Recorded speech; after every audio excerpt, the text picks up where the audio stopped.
Derivatives trading involves substantial risk of loss and is not suitable for all investors. Past performance is not necessarily indicative of future results. Good morning, everybody. How's it going? Let's turn on the auto read here. It's kind of interesting market behavior here overnight. When you come over here to the charts, make this nice and big, our volume profiles. Okay, so we had a really big move up on October 1st, and then yesterday we had another pretty good big move up. Overnight, we've melted slightly higher, but overall it looks like we're actually treading water. However, we're trading pretty big candles. I mean, look at these. These are like 11, 12 tick candles. So, kind of indicates to me that the market is waiting for something, but they're not just waiting. They are trying to play it. Probably a lot of people that are looking forward to the services ISM number. Is that what it's called? Hold on, let me look here. What is it? At 8 o'clock. At 8 o'clock, we have the ISM non-manufacturing PMI looking for a reading of 55.1 versus a previous reading of 56.4. This is a number that very frequently can be, 3 points off. But it has not been negative in quite some time. It has not been negative since 2010. So, if we got a negative reading on that, which some people are predicting, that would be a big deal. I digress. E-mini, again, huge move down yesterday. Actually, much bigger move down than the move up that we had in Treasuries. Interesting divergence there. And just kind of treading water overall. Oh, by the way, let's look at the spread here. Here you see the 2 and 10 year spread on my ZN chart. Moving down. Not good, guys. We getting that flattening. We're getting that inverted curve again. Here it is. And you're kind of getting this thing where, like, look, the knob actually moved up. It moved up.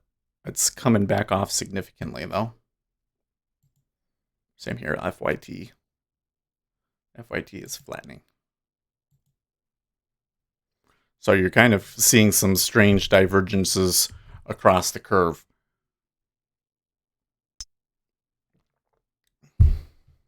Right?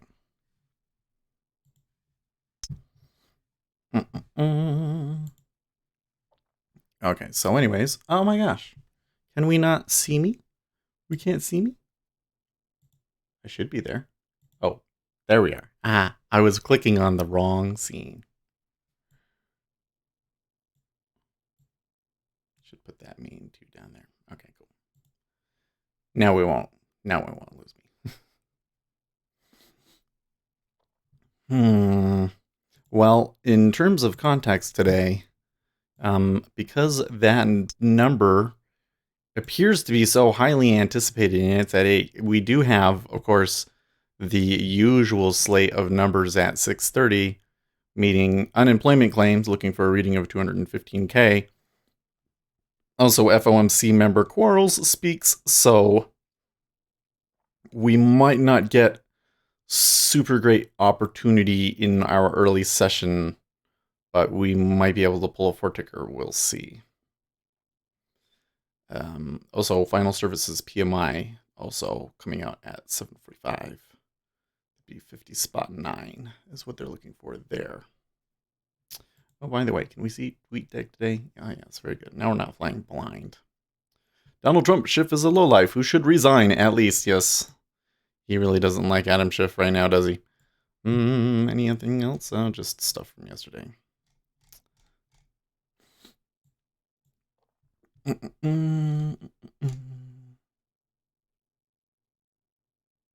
Peter Schiff, the party is over. I don't know if I trust that guy. Not quite sure why he's considered reputable, but he just kind of seems like he's always talking a little crazy.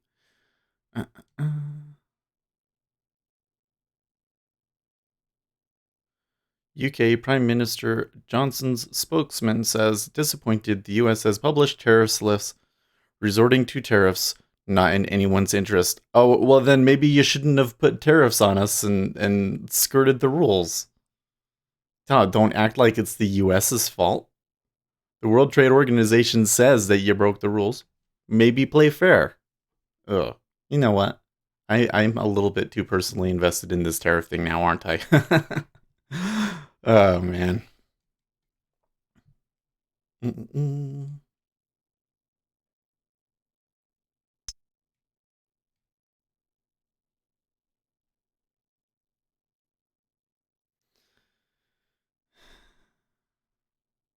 Ed Rogan says falling rates will cut inflation. No, that is not how it works.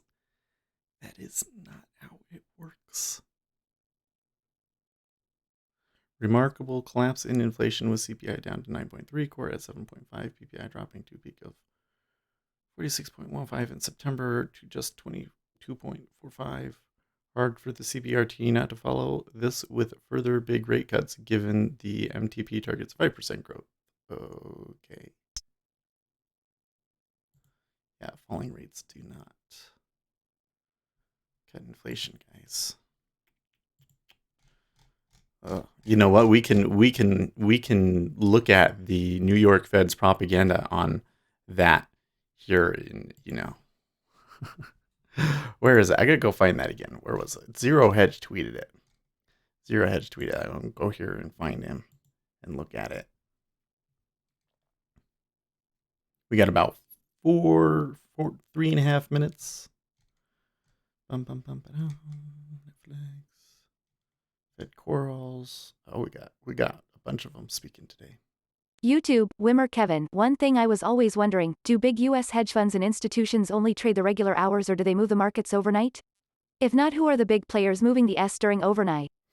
That's a good question. So one thing that I do know, and we were talking about this last week, and I think maybe you were around, so maybe you remember, but when I worked for Goldman Sachs, one of the things that I recall was that they had trades that they would YouTube, babysit. Wimmer Kevin, Deutsche Bank, Barclay. So what would happen is like they would take a position and then they would have a trader watching that position and managing the position if the market moved. And they had 24-hour coverage. So late in the afternoon, they would pass the coverage from New York to Japan, and then Japan would hand it off to London. And then London at some point would hand it off to the United States again. And so they were always looking at it. So there are big players that could defend, we could say, or manage a position at any time, right?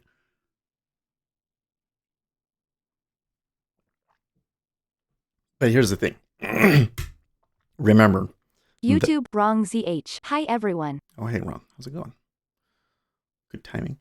The biggest key to making money in futures markets, remember, is that it's easier to make money when money is coming into your market. So, is there any reason? What would be reasons for money to come into our market right now? Well, there's a pretty big piece of news that's about to come out at 8 o'clock, and they're going to want to hedge themselves against that, which probably means buying treasuries because they're afraid that the number will be bad or negative, right? So that's kind of how it goes. But that's also why, for instance, you can see some days will come in the treasuries. Maybe there's no news. And so just nothing happens until the E-mini opens because they don't have any reason to put any money on the table, So it's kind of a matter of just knowing what's going on. And I guess that's all I know about that. I'm sure there's probably a lot more to know about it. Well, we got a nice little flip there to say that we're going to move up for the open, but now they're already YouTube, coming Wimmer back. Kevin, okay, thank you. I trade futures but have no idea how the big players do things and who are the market makers and so on, face with tears of joy. Right. Well, they're all a little bit different, and there's a lot of things to know about them that I don't know. Because I only know, what were the practices at Goldman Sachs and how they traded, and I don't necessarily know, all of the reasons why they traded and things like that. I just knew the technology that they used, and the schedule. Okay, so here's the news. We get a number 219 versus 215K estimate. A little bit of movement, but not much. So kind of a dud, I'd say. We'll see how long it messes with it, though.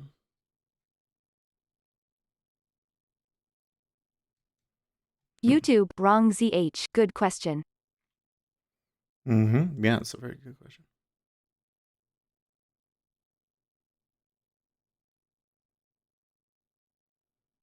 People in Europe, we finally understand how YouTube, destructive Lucas, negative hi all. interest rates are. YouTube, Wimmer Kevin, I assume ISM will be the news today. YouTube, Lewis Lee, hi, why are you using NT8? Is Sierra Era not more powerful than NT? So I'm going to say no. So, uh, granted, Sierra Charts is a very good piece of software. The biggest thing that Sierra Charts has going for it is that there is no upfront cost. You just pay the monthly fee, and it's a pretty small YouTube, monthly fee. Lucas, looks like consolidation from yesterday so far. Don't see market running like yesterday before NFP. I think so too, Lucas. I mean, there's the news at 10 o'clock Eastern time that could really move the markets, but until then, I think that it's going to be pretty quiet.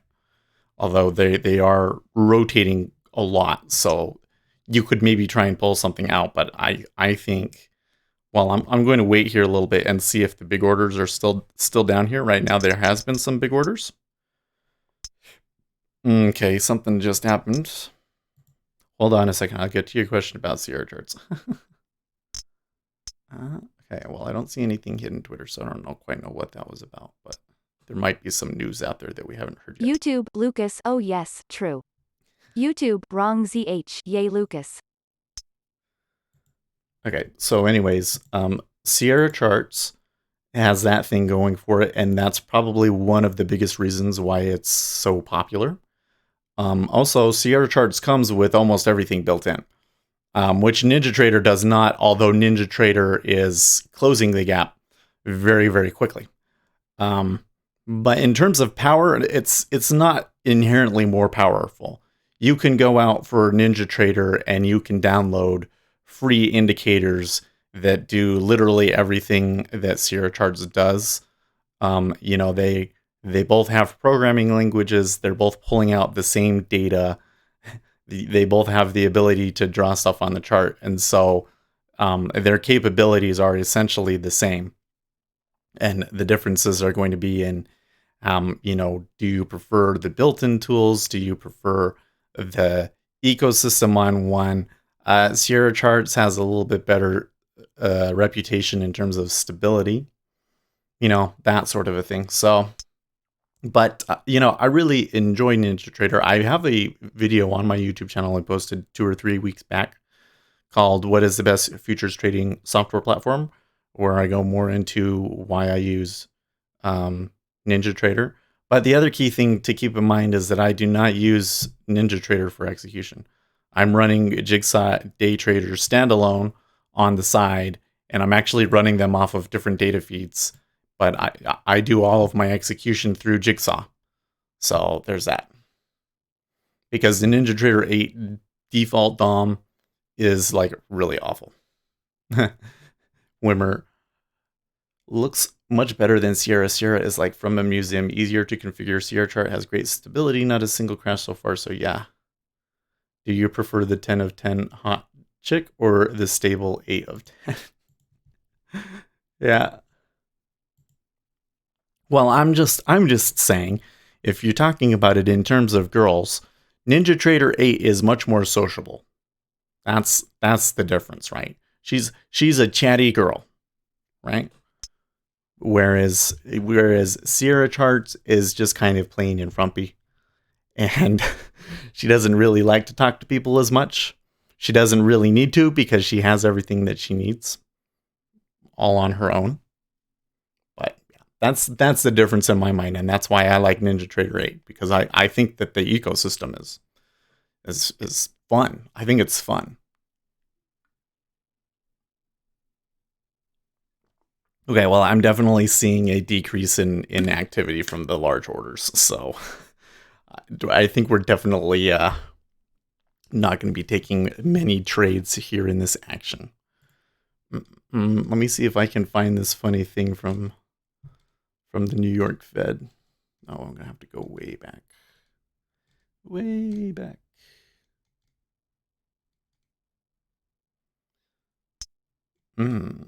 China unveils doomsday bomb. China unveils terrifying Dongfang 41 kiloton nuke.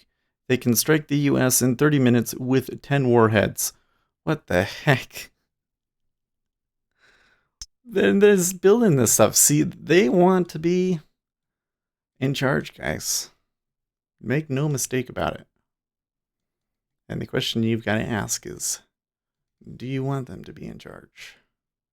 Personally, I don't. Well, that's a pretty good move down there. New low. YouTube, Lucas WTF. You're not a little confused about this market action, Lucas? I don't know why they're moving the way that they are. I wonder what causing the E-mini to do what it is. YouTube, Lewis Lee. Yeah, I prefer Sierra Cart. He is more stable. Yeah. YouTube, Wimmer Kevin. Just pick the software which you like most and feel most comfortable with. Both should have free demo. Yeah. Software will not be the thing that makes you profitable. I really liked ATAS but no market profile. YouTube, Lucas. Know about China's nukes lol. Oh, right. That was about China's nukes. Yeah, can you believe they're making nukes like that? Here it is.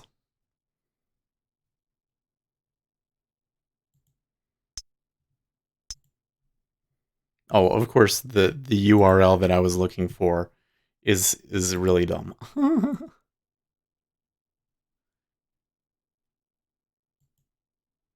Okay, check it out. So the New York Fed has been putting out propaganda directed towards children. Here, wait. Let's make it. Make these movies like that.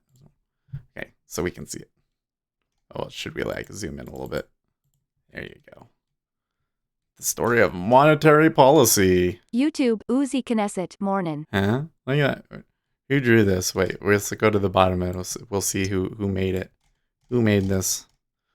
Art and story by Thomas Bain and Paul North. Well, Thomas Bain and Paul North, I don't know how you got roped into this, but I sincerely apologize. Making a comic book for the New York Fed. We should look them up later and see if they got other stuff. YouTube, look at this, it's a comic book. I have little trouble here. I come back when it's all solved. I watch the stream. Funny comments and good conversations as always. All right, thank you, Wrong, for YouTube, coming in Uzi as always. Knesset, the story of monetary policy. You're screwed. You're screwed. The end. No, look, so there's this guy. He's on vacation to the planet Novus Visitor. I recommend starting at the park. Okay, there you go. That's a comic book. Oh, and he's like, hey, this place is so nice. Why is it so nice? Where is it? How does Novus maintain such a vibrant and healthy economy? YouTube, Lucas face with tears of joy. Well, we recently set up a central bank that helps keep our economy running smoothly. Oh, recently. So was this like a few days ago, and now the economy is all nice and vibrant? How long does it take after you implement central monetary policy that your economy starts running smoothly? Maybe you should go ask Turkey that that question.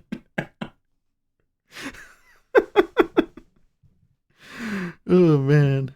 And of course, it's a lady in a in an ice cream cone costume. It's like, who makes it? Why would they make this kind of stuff? Having stable prices means people have a general idea of what things will cost from day to day, so they are better able to plan accordingly. So, what do you think? What do you think the target audience is for this? Like, are they targeting like 14-year-olds? I suppose a 14-year-old could maybe understand that. But I'm sitting here thinking, YouTube, okay, Uzi Knesset. I can only imagine monetary policy as an enthralling subject for 8-year-olds. right, right. well, like my stepson, he's like what, almost 12, I think. YouTube, Josiah Gregory Mantaring. I am supposed to do my assignment. But look what I am watching right now. Haha. Oh man, Josiah, wait, what is your assignment? Do not put off your schooling. That's important stuff. That's much more important than making money. And we're not making any money right now. We're making fun of the New York Fed because I honestly, I kind of covered up the chart here. Look at the chart. Look at the 5-year in particular. Pretty choppy, chippy. Not action that's very positive for us. But no, my stepson, he's 12. He would understand what the words mean. YouTube, Uzi Knesset. I wonder whatever happened to that guy who used to come in here talking doom and gloom all the time. Oh man, I forgot his name. Dude, I remember. Well, there's been a few, but I think I know the one that you're talking about. He would be really happy right now, right? YouTube, Shalom, Lucas that's Shalom. right. Yeah, it was Shalom. YouTube, Uzi Knesset. Loved cryptos. Yep. He would be probably like way super excited right now. You know what though? You know what I think is going on? YouTube, Uzi Knesset. Oh yes, Shalom. I really think that there is just negative sentiment out there in the market that is largely partisan based.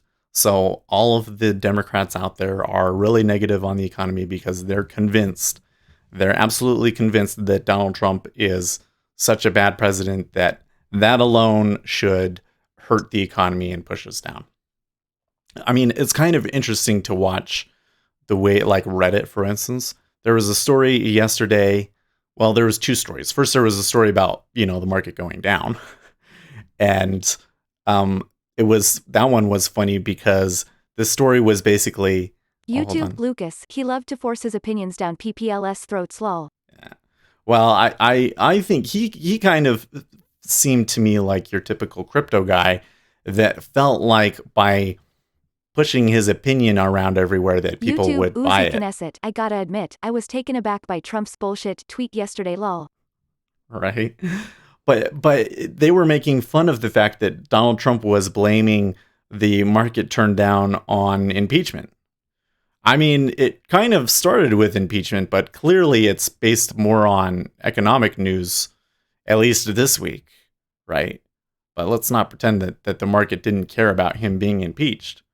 But it was funny to me because when we had the big sell days the previous week, they were doing everything they could to blame it on Donald Trump being, and now all of a sudden it's not about Donald Trump. It was kind of contradictory. But they were all uppy about that. But then there was another story that was, hey, whatever happened to that 5% GDP growth that you promised? Well, yeah, you're probably not going to reach 5% GDP if you're fighting a prolonged trade war.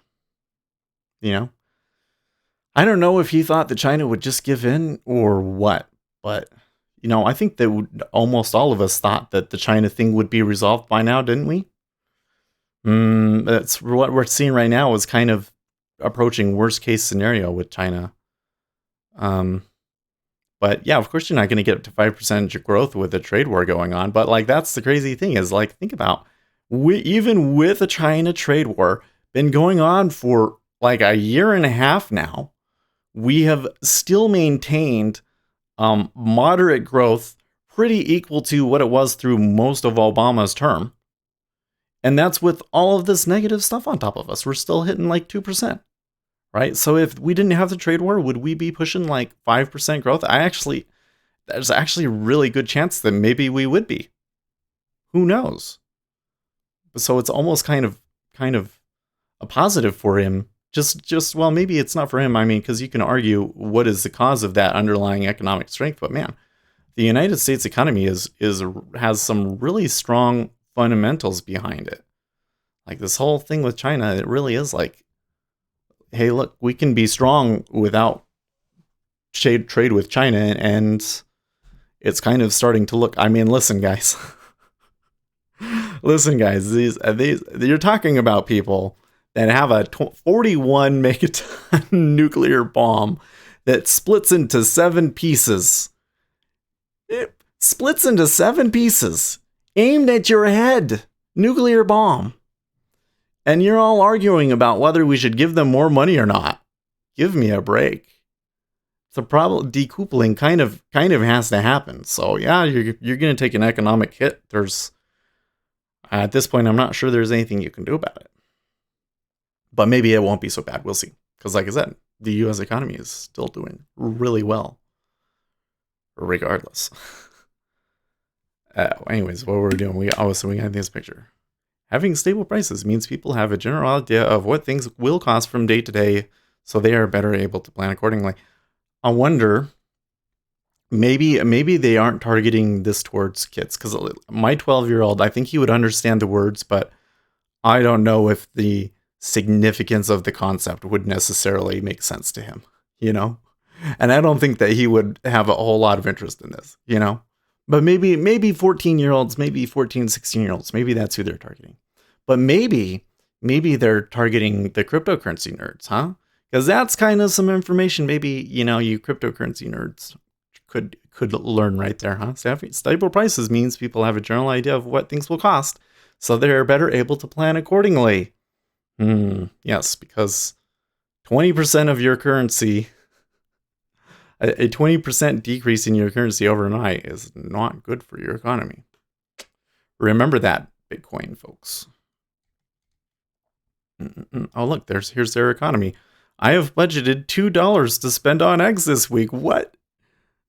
I can work with that. $2 will get you 2 dozen small eggs or 1 gigantic egg. You know what, man? Look at how big that egg is. That egg is like this. It's like this. Like I probably can't even show it like big enough on the webcam. That is a big egg. And that gigantic egg, probably enough to feed your family for a week. Good quality protein. How much does it cost? $1.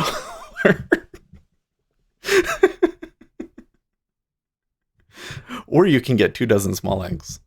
So I have to say, obviously their YouTube, currency here on that gigantic egg would cost 40 grand in the real world. Lol. Right. But obviously the Novus Visitor currency is worth a lot more than the US dollar, isn't it? But I guess they've only had a central bank for a few days, so. I have 4 arms, but I'm fast. Nobody's perfect. Oh, because he has 6 arms. Gosh. Man, is that a dig at the callousness of American business owners? I don't know. Maybe not. Ooh, older citizens like my parents can afford to retire on their savings and investments, and the next generation is able to embark on new business ventures. Oh, yay. Look, they got a business, and their parents have jetpacks. Oh man, can you imagine, like, jetpacks are actually, like, becoming a thing now. Like, in 10 years, that might be, like, like, right now they work, but in 10 years, they might actually be, like, regularly used for real applications of things. Isn't that crazy? The ice cream business is booming!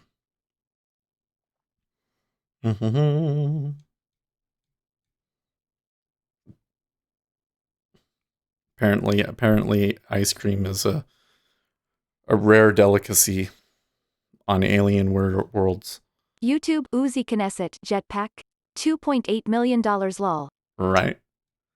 Can you imagine, like, what happens if they get, I mean, well, probably not for a long time, but, maybe 50 years from now, maybe jetpacks aren't that expensive. Who knows? Who knows?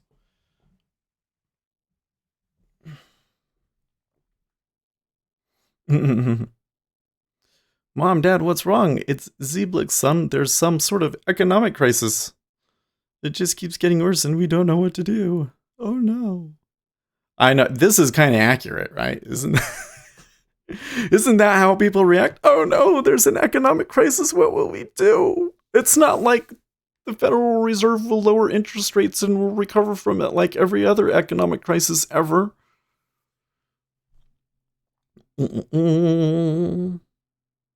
Since you and your friends fixed the crisis on Novus, we thought maybe you could do the same thing for Zeeblix. Yes, and then once you're done, maybe you could come and fix all of the problems that we have here on planet Earth, like negative interest rates. Oh. We should try and help. Okay. So now they're going to go. They fly off to this other world. So how do we even begin to solve an economic crisis? Okay, so the Federal Reserve works off of data. This is important information to know, folks. I hope that you know. We're learning stuff here. What sort of information? Well, they don't really tell us. Oh, wait, they do tell us. Unemployment, GDP, and inflation. Yes, these are the key metrics that they look at. Note that manufacturing is not, manufacturing sentiment numbers are not necessarily one of the, on their list. Obviously, they look at it, but it doesn't matter as much as unemployment, GDP, and inflation.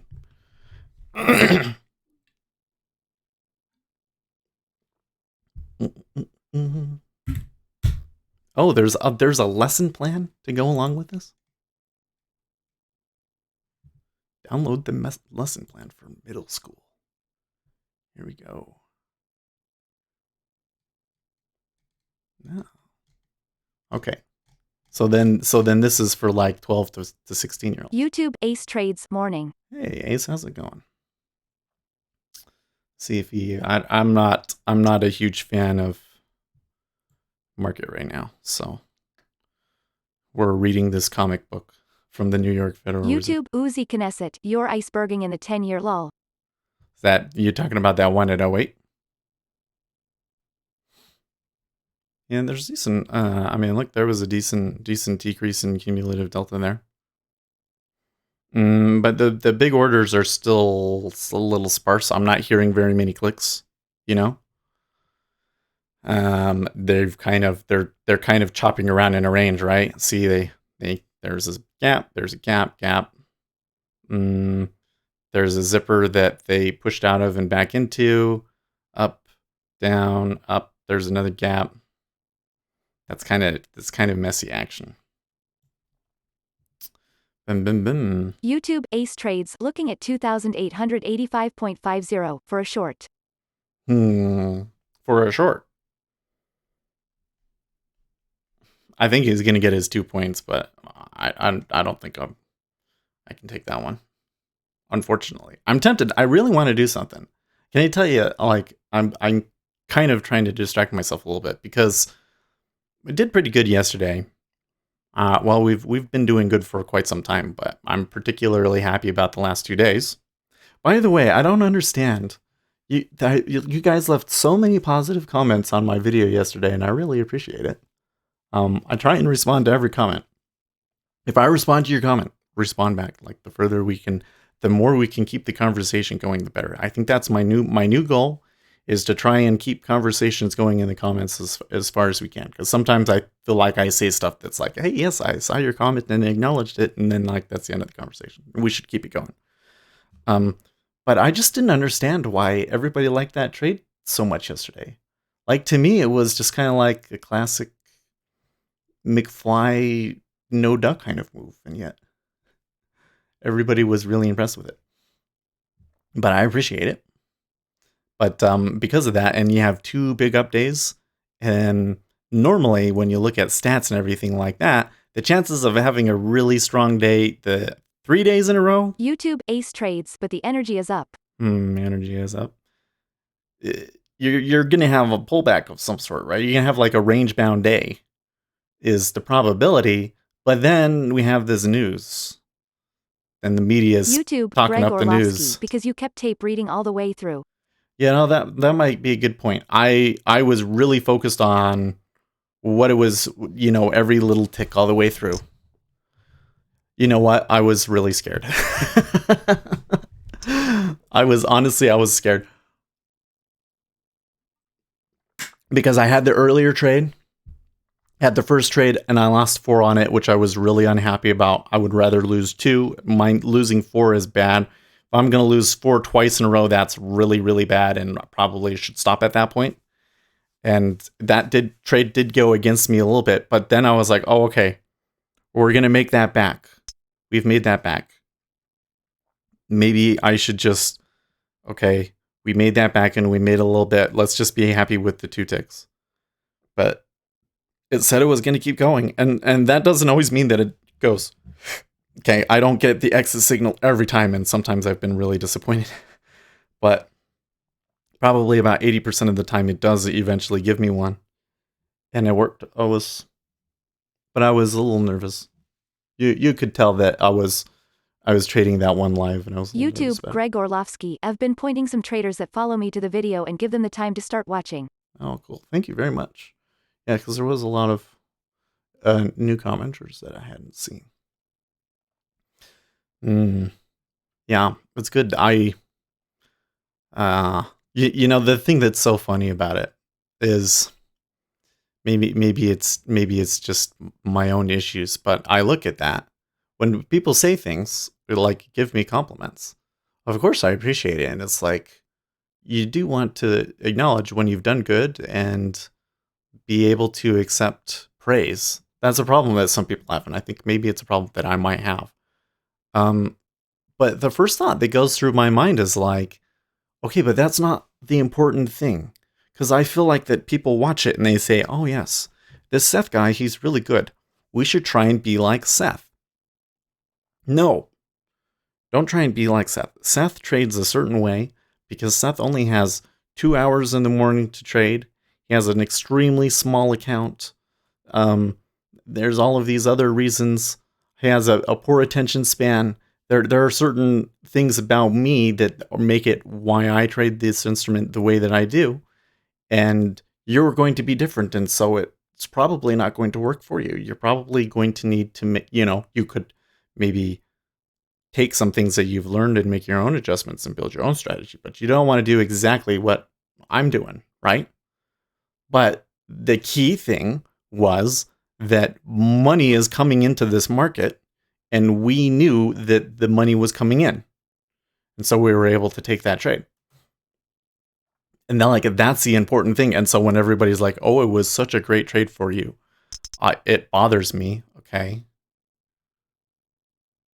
So that move right there, I don't see news.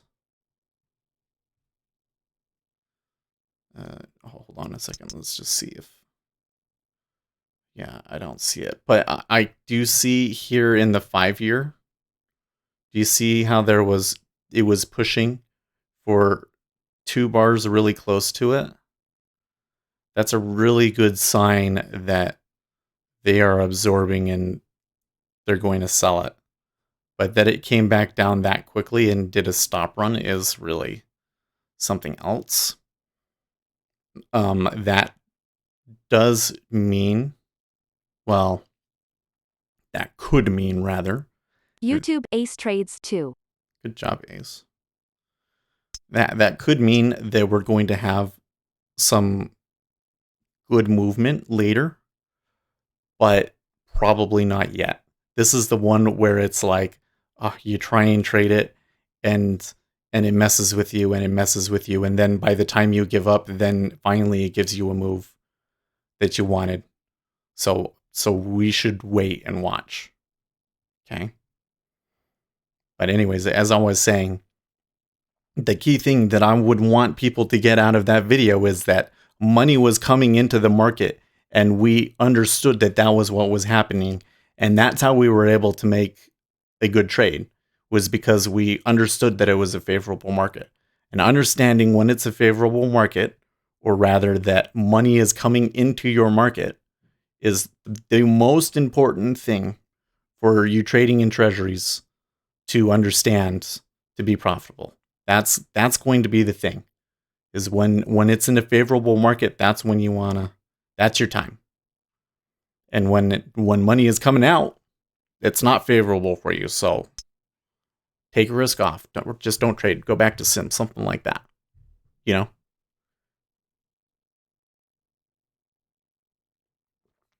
Anyways, so that was my thoughts on yesterday's video.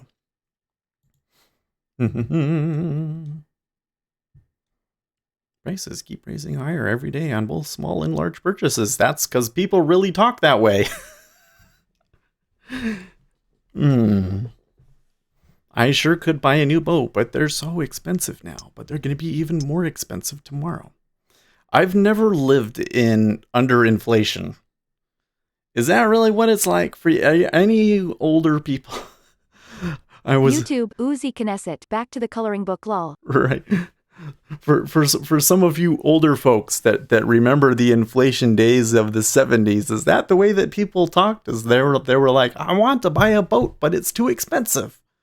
Well, you better buy it now, because it's just going to get more expensive. Could get that way again. Since when do eggs cost more than $1 a dozen? You've got it right. It's like what, $3 to $5 right now for 2 dozen eggs, I think. You know what? That just shows you who does the shopping in my house, right?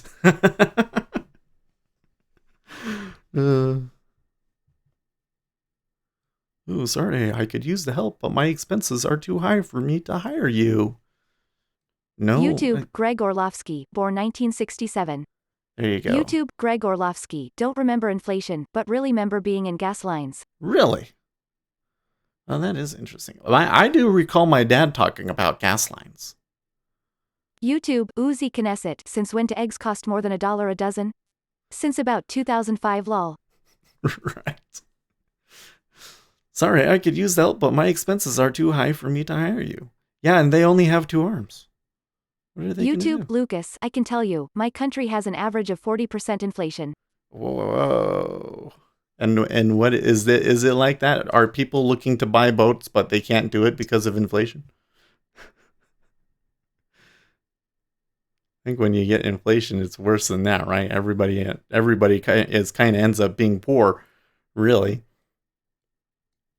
And buying a boat is like the last thing on their minds. It's more like, groceries cost more than they did last week. What am I going to do about that? Older citizens aren't able to retire on their savings. We saved just all our lives, but money just doesn't buy as much as it used to. YouTube, Uzi Knesset, break out another 1,000 lol. Plus, prices are rising so fast. Who knows how much our savings will be worth tomorrow? Well, at least the stock market didn't just crash and you lost all of your savings. Could be worse, maybe. Sorry, but we aren't willing to lend you as much as you need. I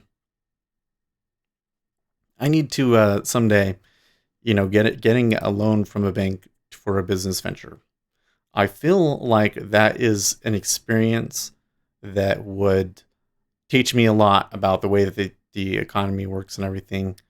But I'm just not sure YouTube, what I would... Lucas, nope, salaries get adjusted. You never catch though. If it goes up from one week to another, then probably that's an hyperinflation lol. Right. Yeah. Hyperinflation. And to top it all off, your father had to shut down the shop. YouTube, Ace Trades, at Lucas, did you catch my call earlier? Man, that was a pretty good short. All things considered. I mean, it was a good and fast one. Are you gonna let it run, or did you take it off? By the way, though, look at that stack of those 6 that got left behind when they moved up. That could be signs. YouTube, Ace trades still in. That could be a sign that they're gonna try and bump it, but I don't know. I'm still not seeing them in it. You see? So YouTube, Lucas at Ace Trades. I wanted to ask you something about it actually, haha. this is kind of the same conundrum we had yesterday. Are they actually? Is there a reason that they're moving it, or is this all shenanigans? Well, let's keep an eye YouTube, on Ace it. Trades at Lucas ask away. Yeah, go ahead. I want to hear the question and I want to hear the answer. Can you believe the ice cream is gone? No more ice cream. Well, at least their planet has ice cream. Apparently, not every planet has it. Later that day.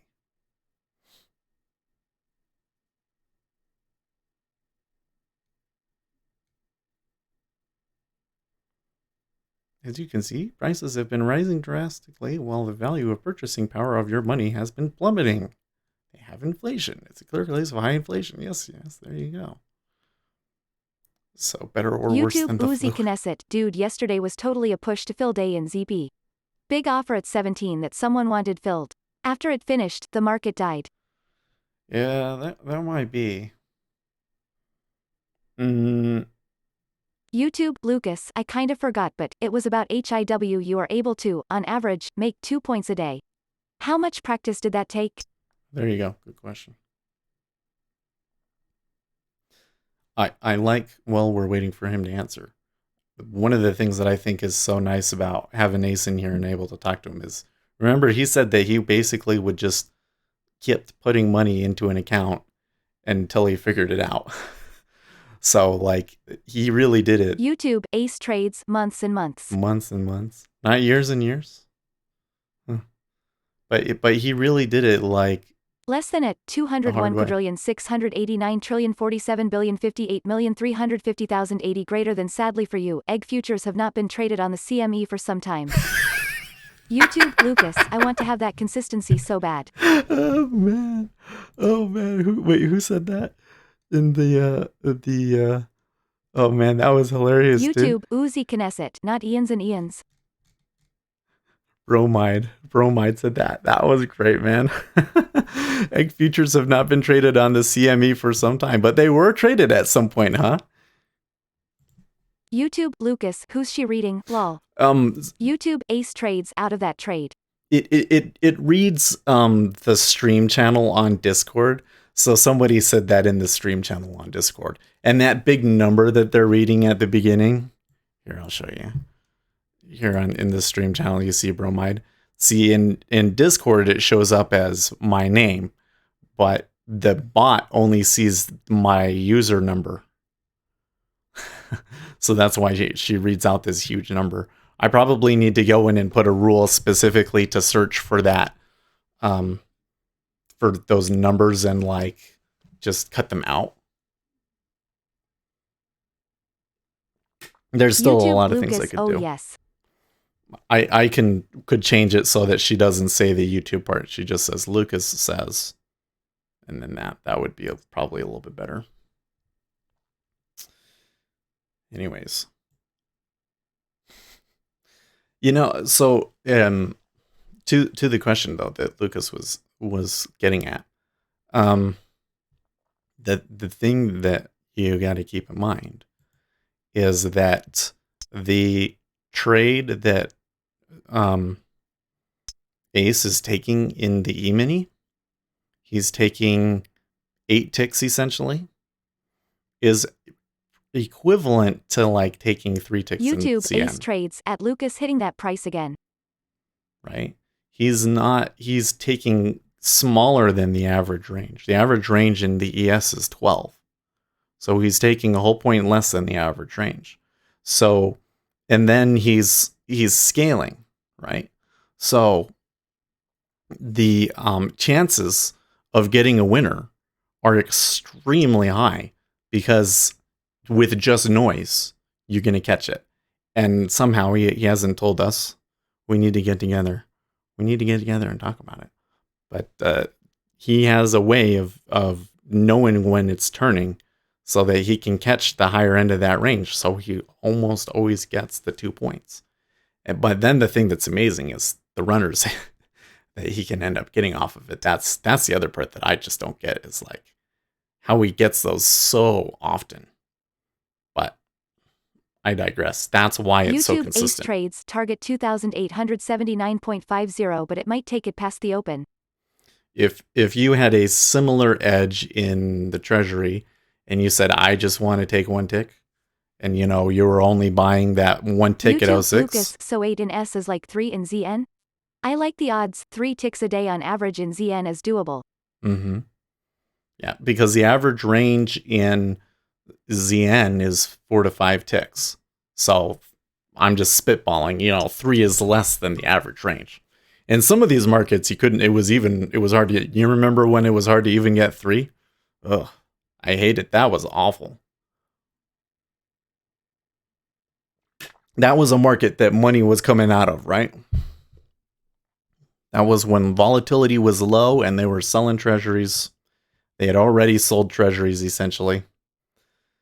Yeah. Nasty stuff. If high inflation isn't corrected, it can lead to hyperinflation when prices rise at a rate that's completely out of control. In your case, high inflation has led to what we refer to as a recession, a temporary economic decline. YouTube Ace Trades, but even getting 1 tick is more money in my account than I had when I woke up. There you go. And I think another thing that is that he was patient about it, right? He just said, I'm just going to put, as much risk as I'm willing to put out there right now. And I'm going to keep doing it until I figure it out.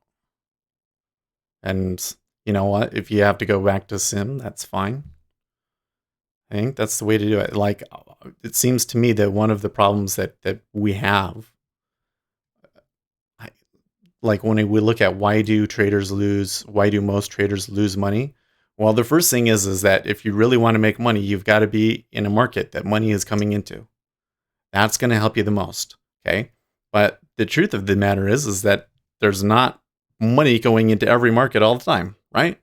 So what do you do when it's not coming in? YouTube Lucas at Ace Trades, did you start it on sim?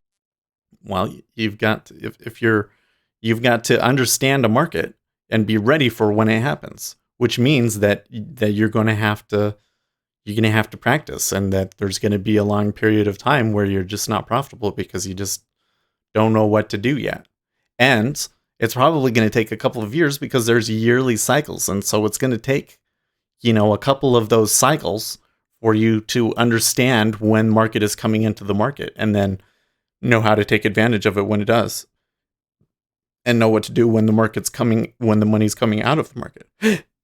So you got to be patient.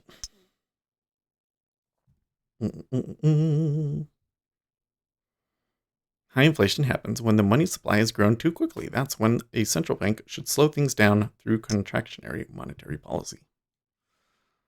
Have a little scale. That's cool. They're showing you that lending increases YouTube interest Ace rates Trades go down. at Lucas, of course.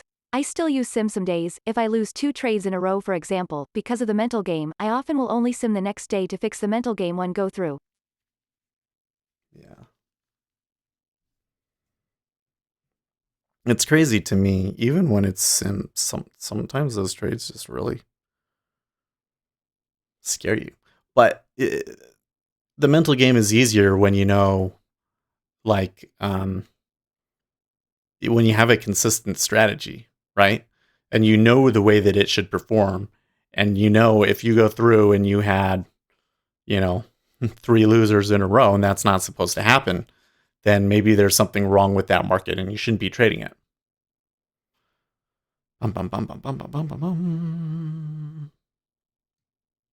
Ooh, look, there's a little asterisk. In the United States, the Federal Reserve System has traditionally raised or lowered interest rates by buying or selling government securities in the open market.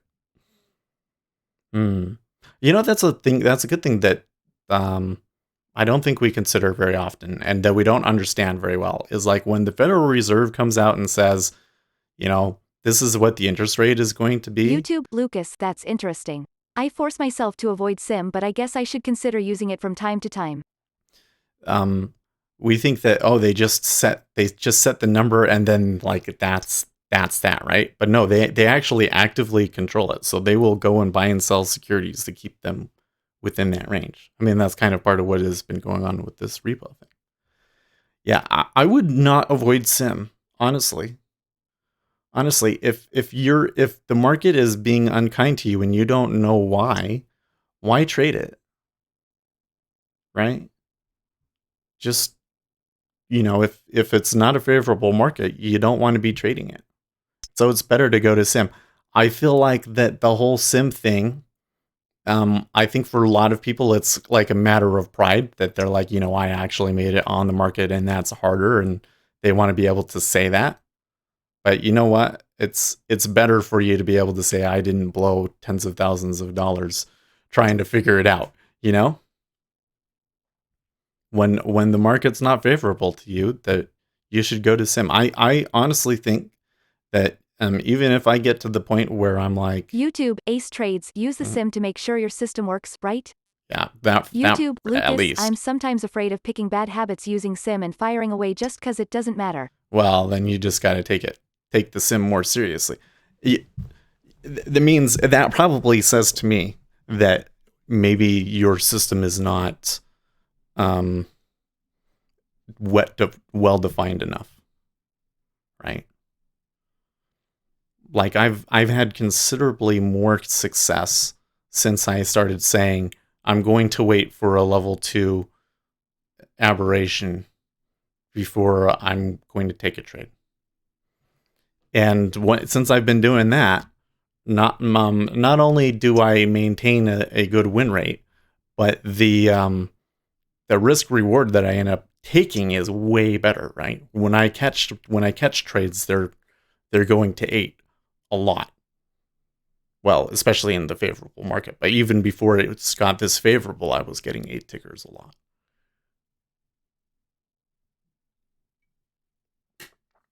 So that's where I would say every trade that you take, go on a spreadsheet. And I say do it on a spreadsheet because that really, really forces you to track it in detail in ways that, like when you're doing on the jigsaw thing and it kind of does everything for you. It's not quite the same. But you want to be like, okay, here was the signal. Even if it stops me out, what does it eventually do? How far did it go? And then you can go back and you can do stats on it and say, okay, what percentage of the time does it actually go my way when that signal happens? How far on average does it tend to go against, and how far on average does it tend to go in your favor? And you should know the way that it's performing. And then when it's not performing the way that it should, you don't trade it. You wait for the market where it's favorable again.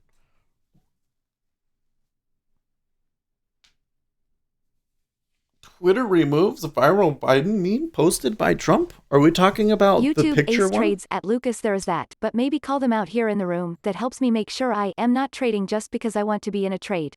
There you go. Or stream it. They did. I can't believe they moved that. YouTube, Uzi Knesset, you should have a specific set of observations before making a trade, even if it's a sim trade. That's how you avoid the firing away bad habits.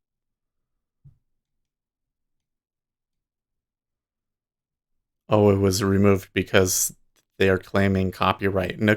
One or more media group claimed copyright on that. That is absolutely falls within free use. That's ridiculous. Well, anyways.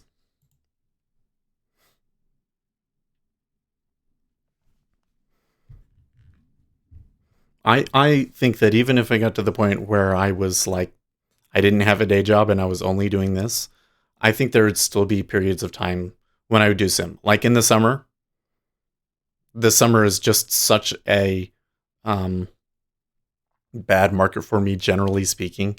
Even this year when it was good, there was periods that really sucked for me, right?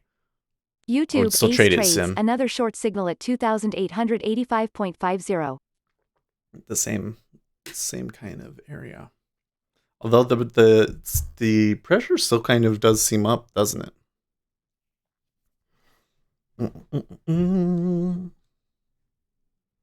Higher interest rates mean people and businesses will save more and borrow less. This slows down the rate of economic growth and decreases the money supply, which brings high prices back down. YouTube, Lucas, I will implement this. I like this new approach to trading.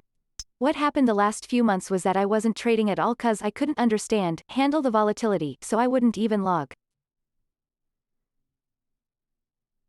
I think there's more to that message. Let's wait.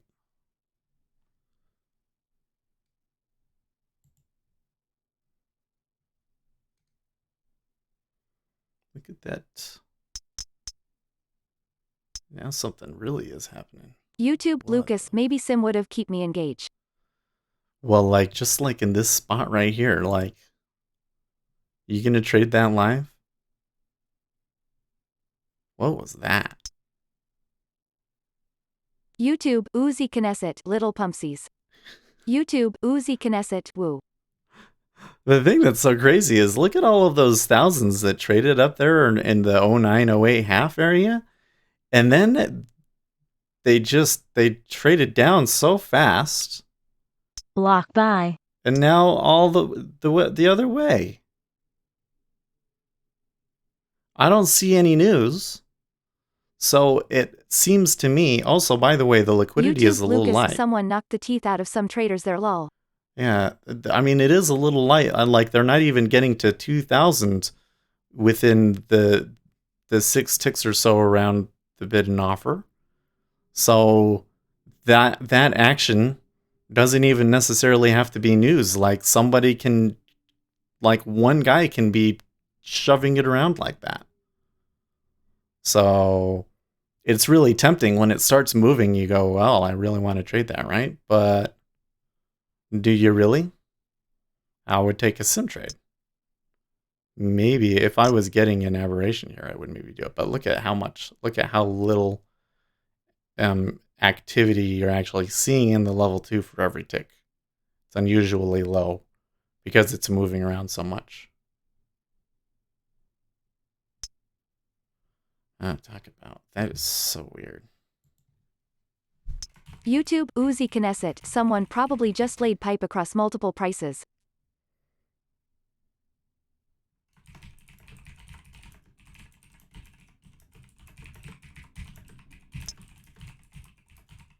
YouTube, Ace Trades, I like laying pipe.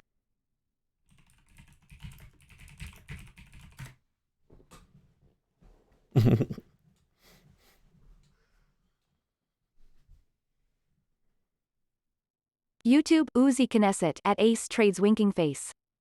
YouTube, Lucas, but that's the thing, if you wouldn't want to trade it you shouldn't trade sim as well, right? Well, that's a good question. So there is certainly something to, like, what I'm saying, like, right now, do you really, you want to practice just staying out completely? But I would say if you're in an environment that is, for a long period of time is going to be unfavorable to you, like the best example is it's the summer or it's late December, right? Then those would be perfect times to trade sim. And, you'd still practice, and you might even be practicing a different strategy. You'd be practicing a more range-bound strategy, probably. But there's still something to be gained there. But you got to take it seriously, of course. If you start saying, well, it doesn't matter, and you just start throwing stuff out there, then I'm really tempted to buy it here. I mean, I have it on sim right now. I could buy it here at 05 half. It seems to be saying to me that it should move back up. And maybe we could get 4 out of it. Let's just say that we bought 05 half.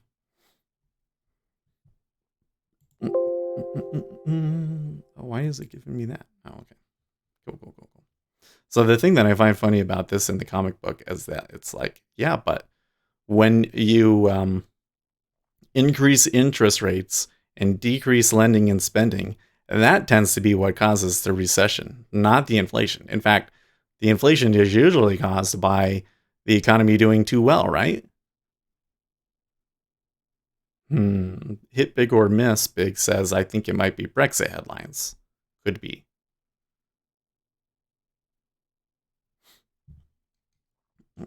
That might just work. Oh no, the Square guy, he says that his planet's economy is experiencing something similar. Except instead of high prices caused by high inflation, stuff back home is being sold at very low prices. Hey Dad, are we able to afford a toy spaceship now? I'm afraid not, son.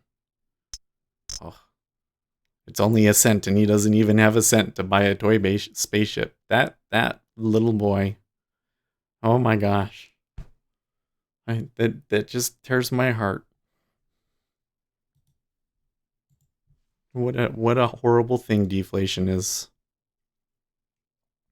It's good to know that if our banks raise interest rates to our economy will begin to improve. Yeah, no, that would be really bad. That would be like, that's how depressions are caused. You're having something different, so you need to decrease interest rates. Increased lending and spending, interest rates go down. Why don't we come with you? Okay, so now they're going to go to this other place. YouTube, Lucas, what do you think of the Austrian School of Economics? I don't know. Economics as a whole, it's kind of interesting the way that because it's a real science. It's a real serious science, but it's not like other sciences because it's very political still too. And I see a lot of things out there, like something that really bothers me is I don't know if this is even like the right term for it, but the thing that I see out there that drives me crazy is consumer side economics. So like YouTube, Uzi Knesset, Seth prefers the cartoon Alien Slug School of Economic Policy grinning squinting face. Exactly. I do think, like, for instance, if you are in a recession, government spending can help. Usually it doesn't, because usually the government doesn't spend it on the right things. But it can help. Maybe a few things that we did in the economic crisis probably helped a little bit. Probably mostly, though, they just wasted Lucas, money. They believe inflation is strictly a monetary phenomenon. I don't agree with that. I mean, you could say that maybe it's strictly a monetary phenomenon, but if you have money, it's inevitably going to happen. I mean, think of it this way. Well, what if we went back to the gold standard?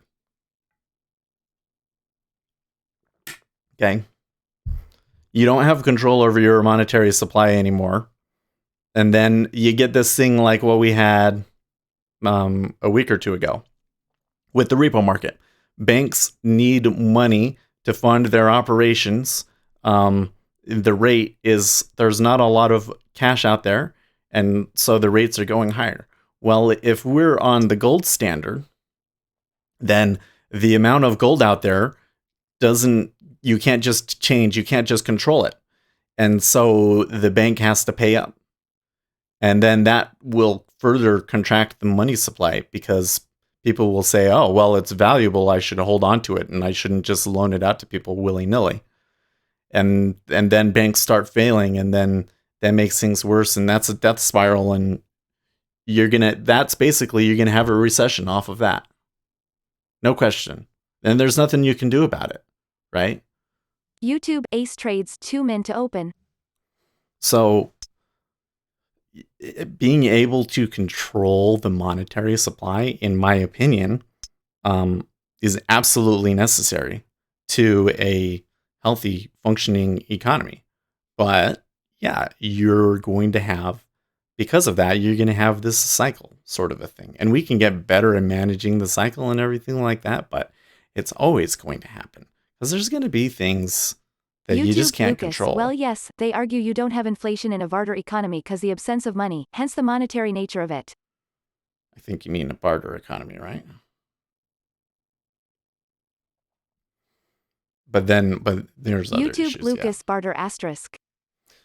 I mean, there's no way that you could run an economy like the United States on a barter economy, right? You have to have a common means of exchange to be able to do the large, complicated financial transactions that are necessary in an economy like this, like, loans and things like that. How do you do loans? This doesn't.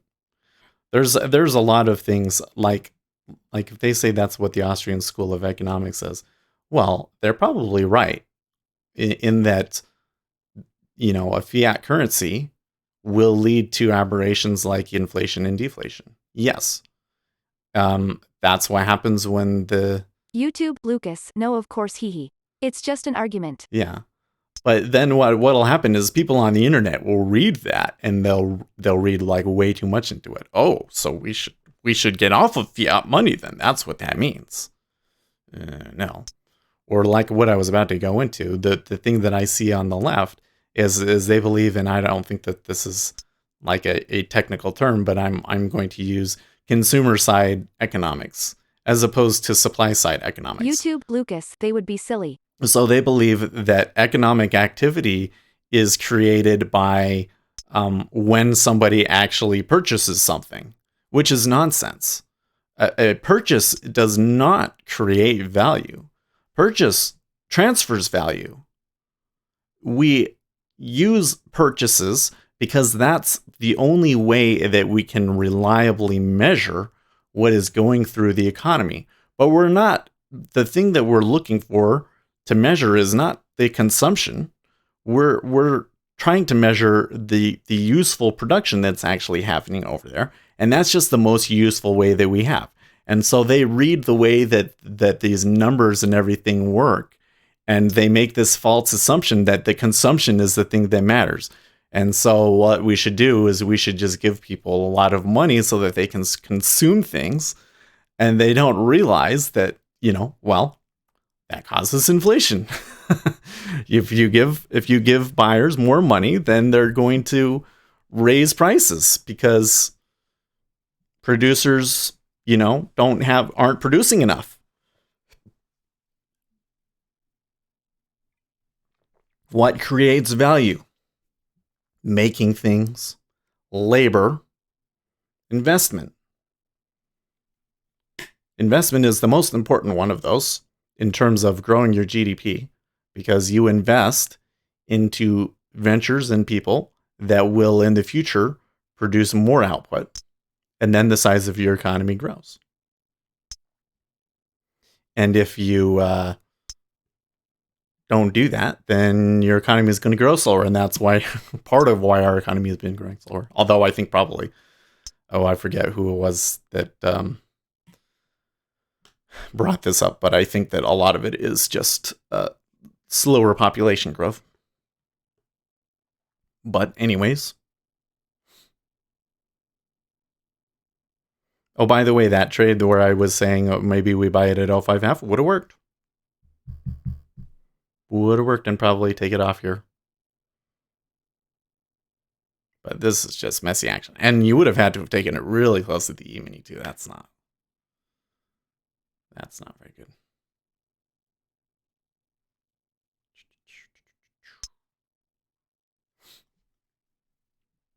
Fresh fish, 50% off. Those aren't fresh. Oh, man. Eggs cost 3 pennies. I see. Then give me 1/3 of an egg. That's deflation, guys.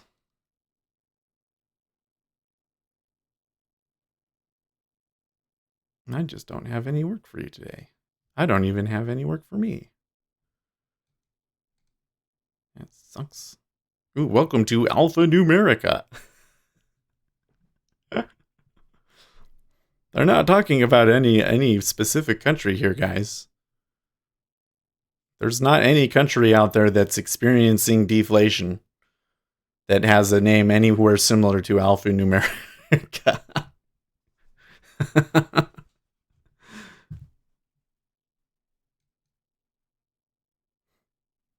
Oh no.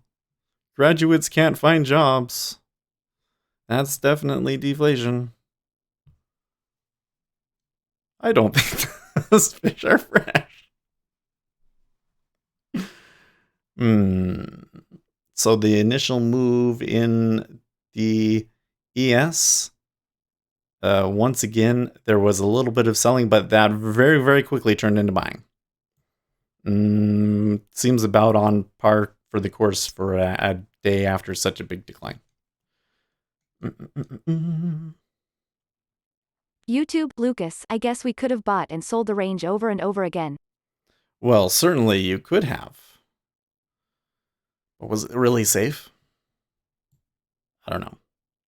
I mean, that's the thing is I know when I'm seeing it move 2 or 3 ticks in a row, okay, well, that's not exactly the best action for me. Like if I see it move 3 ticks all at once, I'm usually thinking about taking a profit there because that might have been a stop run, you know? But when it goes 2 or 3 ticks one way and then the other way and then the other way again, that's a market that you're just going to get thrashed around in. Because even if we had taken the 05, what's the chances that they would have ticked up to 06 and then pushed back down to 04 and then moved up? Totally could have done it, especially if a lot of people bought down there and they had incentive to do it. So, YouTube, Lucas, look at the chart. If you played in the middle, you would have got screwed so bad, lol. yeah. Yeah, and then if you picked the wrong price, if you had tried doing it at 08, then it would have been really ugly. So, better to read comic books and stay out. Zeblix, they had high inflation and expansion and contraction.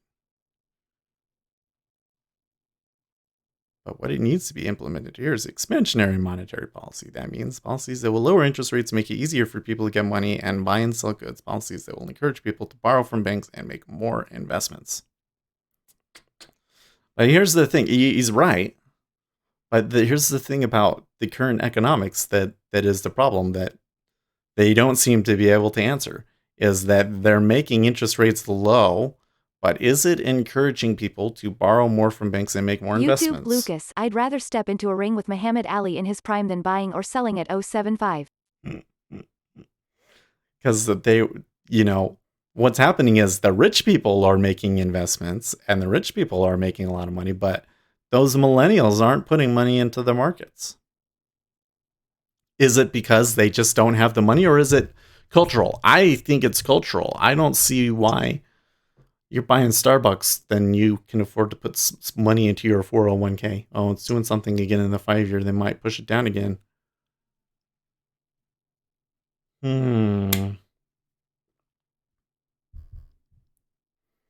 EU Parlay Brexit Steering Group. While we remain open to workable, legally operable, and serious solutions, the UK's proposals fall short. Okay. Ooh, couldn't we use the discount window? Wow, they talk about the lending window. That's interesting. Discount window lending refers to one of the traditional loan processes that a central bank uses in such a circumstance. Is it an actual window? Conducted electronically, of course.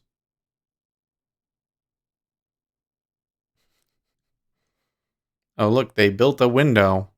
That's some economic growth right there. Is this PMI early release? I don't think so, but let's go and read about it on Forex Factory. ISM non-manufacturing PMI. Level of a diffusion index based on surveyed purchasing managers excluding the manufacturing industry. Notes. Above 50 indicates industry expansion. Below indicates contraction. Source change series from unadjusted to seasonally adjusted as of January 2001. Source change series calculation formula as of February 2008. Doesn't say anything about it being early. I think that only the Chicago one is really early. Businesses react quickly to market conditions and their purchasing managers hold perhaps the most current and relevant insight into the company's view of the economy. the guys in Discord are saying Brexit headlines might be part of why it's moving the way that it is. But for them to move up and down like that would be incredibly odd to be doing that just off of news. Excuse me.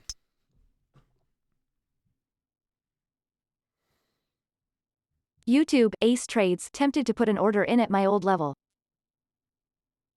Go short again. It's kind of weird the way the E-mini is moving. YouTube, Ace Trades, which it just bounced off of. It kind of looks to me like they came out of the opening range and now they might dip back into it again. It's in this discount window. You know, if we went to some incredibly poor country with chronic deflation, that probably is how it would end up working. It would fill the window.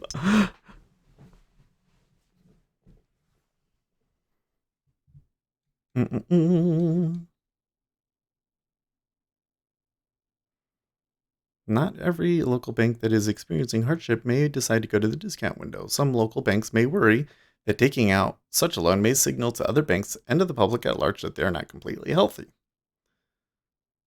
Customers may be inclined to take their business elsewhere.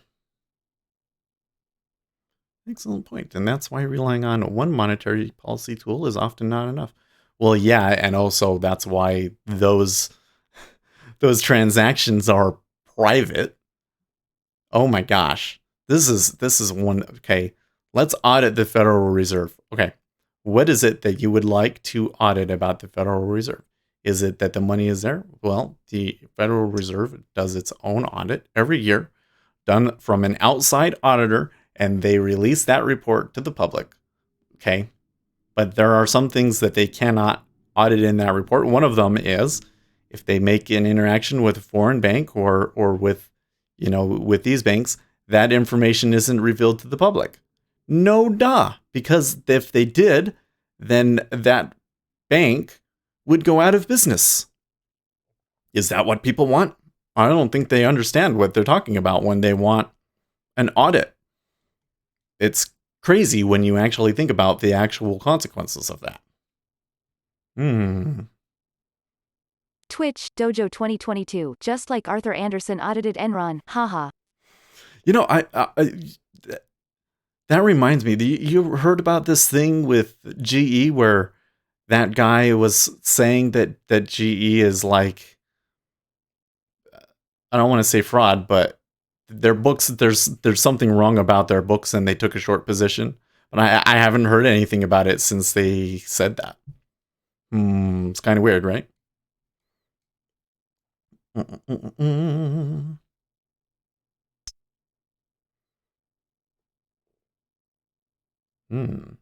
the United States, the Federal Reserve banks will pay local banks interest on any reserves held above the requirement. This is called interest Twitch, on excess Dojo 2022. reserves. Yes, read some articles about that. Another fleeting headline. Or IOER, for short, it acts as an incentive for the banks not to lend money below a certain interest rate. There you go. Because otherwise they could get the money from the Federal Reserve. Yeah, it's kind of weird how headlines will come and go. I'm sure it'll come back up at some point. Earnings or something like that. Uh-oh, looks like word of our expertise is spread across the galaxy. Oh dear. Do you see where this is going, guys? Because I'm sitting here thinking, like listen, here's the thing. When we're talking about global conspiracies, like globalist propaganda, like this would be globalist propaganda, right? I always walk downstairs. My wife, she likes to watch shows on Netflix, but you know what? Most shows on Netflix are globalist propaganda. I walked in yesterday and they were like, and we're so grateful to have the first president running as a non-gender conforming blah, blah, blah, blah, blah. And I'm like, what the heck is this? Why would that even be in a script? And it's like every show on Netflix. And I said, Melissa, are you watching globalist propaganda again? And she's like, no. But anyways, but then you sit down and you read this. Okay, this is the New York Fed. Okay, this is the top of the top globalist propaganda you have here, guys. That is the top of the line globalist propaganda. Not too impressed with it. And I would have to think, if the globalists were as strong and as strong of a conspiracy as some people say, you would think they would be a little bit better at these things, maybe. So that's why I think most of it is a conspiracy theory. It doesn't mean that there isn't like a globalist agenda. It's not like a conspiracy. It's just kind of incentives can align in unfortunate ways sometimes, right?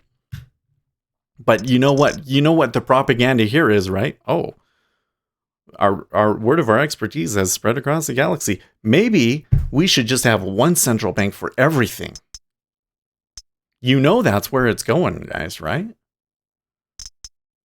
I'm kind of a little concerned about this still, but it seems to me that at some point they're going to turn around and they're going to say, well, it's not enough because there's too much. Okay, so we just had another number, by the way. They're going to want to have a worldwide central bank. It's going to happen. Okay, so here's final services PMI. They were looking for a reading of 50.9 and they got a reading of 50.9. So that is also a big dud. Although it certainly did YouTube Lucas, yes, PMI. turn around a little bit. Did turn around a little bit. That is lower. Oh, it's actually equal to last time. Right? Yeah. Previous was 50.9 too. Let's see the non-manufacturing PMI at the top of the hour. That's the big one, right? I'm drinking a lot of water today. Think we'll finish this in the next 15 minutes? Oh, we're going to have to visit all of your planets one by one. That's what they're going to do, guys. Oh, you have to water the plants just the right amount. That's a really good... Hey, listen, I like this allegory. Is that what we call these? It's an allegory. A good gardener relies on observation and expertise, and we economists rely on data like GDP, inflation, and employment. Yes. If we observe and study needed changes, our economy will improve. YouTube Lucas, I just hope they break so I can trade out of this messy VP. Right. And expansionary monetary policy can get a slow economy moving again.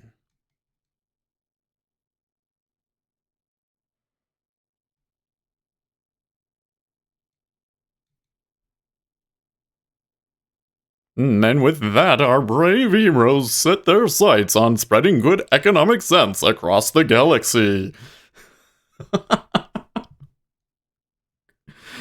Da, da, da. Is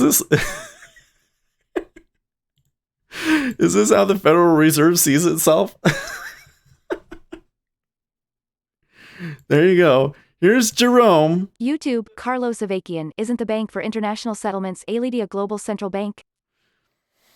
It's not. I mean, that's not the same thing. I think that at some point there's going to be an argument made for a global currency and a global interest rate policy. Because they're going to sit down and they're going to say, hey, you can't have super low interest rates in Europe. And then, we're not doing that in the United States, because then what happens is all of the money that's being spread out in Europe, they don't spend it in Europe. They take it over into the United States and they spend it in the United States. And so we need to be able to coordinate interest rates across multiple countries. So maybe not a central currency, but they would have some sort of a body to say, okay, well, you guys cannot increase interest rates because these guys are decreasing interest rates. And so even though it hurts you economically, in order for us to shore up the global economy, we're going to need to keep everything low for everybody so that the Europeans can get their feet underneath of them or something, and who knows how that sort of a thing would work, right? It would be just like the Federal Reserve at the very beginning. They probably wouldn't understand the consequences of their decisions and stuff, but I really feel like that argument is being made. They're not explicitly making it, but they're kind of sitting there and they're saying, YouTube ace trades, and that is how Bitcoin saved the world. Right. Yes, because Bitcoin gives us stable prices, everybody. It's a good fundamental basis for an economy of Bitcoin. Yes. By gathering data and analyzing the adults. Oh wait, I have to read it in the voice. By gathering data and analyzing the results, economic forecasts can be made and problems can be anticipated and hopefully avoided. Economists can reach informed decisions and implement appropriate monetary policies. Oh wait, there's more economic adventures on the way. Until next time. I'll tell you what I'll do. I'll go and read this to my 12-year-old not Twitch, to my 12-year-old. Dojo 2022. With my chiropractor's chiropractor's husband was a commissioner on the CFTC and then went to work for the industry. From regulator to regulated dollar. Mm-hmm. Well, you don't want people it's a problem. It's a problem, but it's an unavoidable problem, I think. You don't want the people in charge of things being people that don't know what's going on. And who knows what's going on? People in the industry. Well, that does mean that they're going to implement policies that are going to be positive for the industry, but there's still some aligned incentive there, right? Like this whole thing that like the Federal Reserve is like just siphoning money off of the middle class, I think is absolutely ridiculous. They totally understand the economic system and are making the best decisions that they know how based on our current knowledge of monetary policy to create the most stable investing environment that they can. And sometimes they make mistakes, and hey, you know what? Different people benefit from different things, right? Some industries benefit from inflation or deflation. And so, there's always going to be somebody that's upset. I don't think that people realize this. They don't realize that, hey, competing people have different incentives. How do you resolve those differences?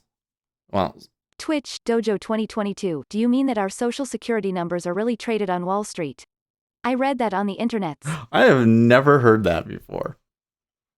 You know what? I've drinking a lot of water, and maybe it's because I've been talking so much, but I'm going to go get some more water just before we have this big number here, right? They're buying up into it, it looks like. Which, I would expect people would want to hedge themselves against this. But that doesn't mean that it's going to go up afterwards, right?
Oh, okay, so that's curious. So they broke out of that range finally to a new high. They pushed it to do it. Somebody pushed it out of there. So it might come back a little bit before the news. It might just stay here for the news. You gotta wonder. Okay, there probably is a lot of people hedging, but then maybe somebody could also think that they know what the number is and is trying to take it long. You know, that sort of a thing. Well, at 15 is our number. Oh man. Oh, this is just like the number on Monday, where they're set up right on where the stops are. So if this number is bad, it's gonna go. Oh, will it go? It'll go. So I'm gonna want to have something here. I can put a limit order in.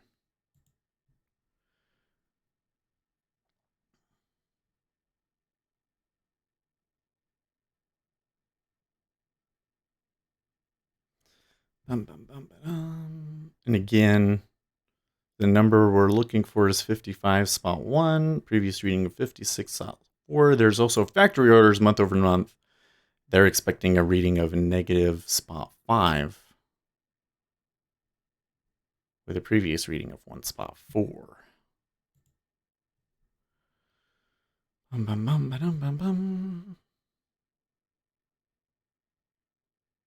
Suppose there was a Fed speaker going as well, right? But I don't see any. I didn't see any Twitter mentions of that, you know. So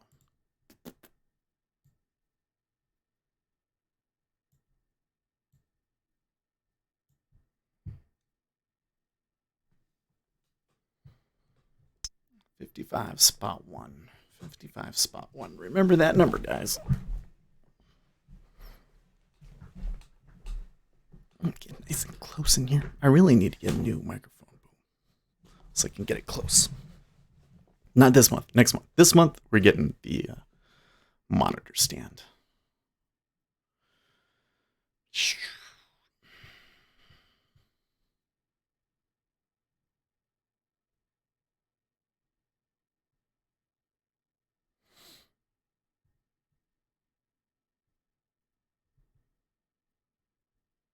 Okay. Minute and a half.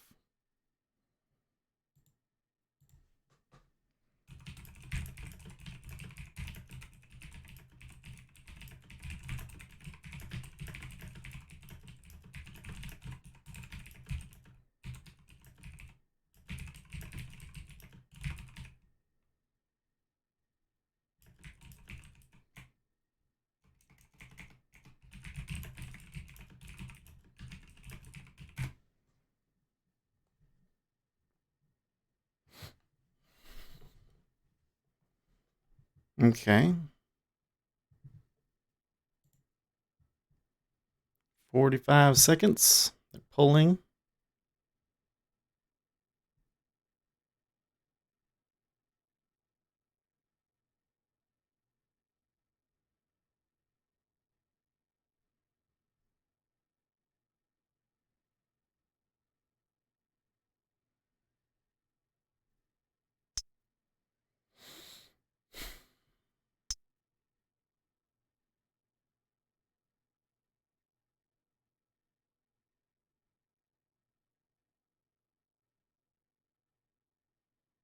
Ten seconds.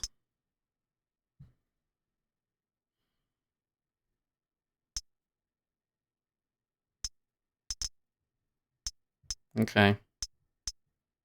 So that was a bad number, obviously. I did not get triggered. Sweet mother. Okay, it was 52.6 versus 55. So it was bad. It was not negative, but it was bad. Oh my gosh. That so Misused sucks that I limit didn't Kevin. get in. Oh boy, the PMI hurt. Yeah, it did. Look at that.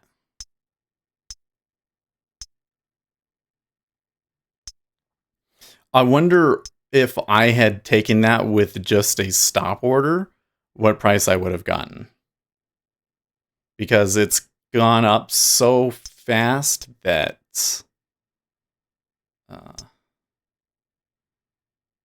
ooh. Oh boy. So a little suggestion for you guys, if you're going to trade this, use limit orders. Like here on this little thing here in Jigsaw, right? Normally you do the auto. But what happens if you click here and they go down 2 ticks and then you end up stop, market ordering into 24.5, then you'd be upset, right? So change it to limit.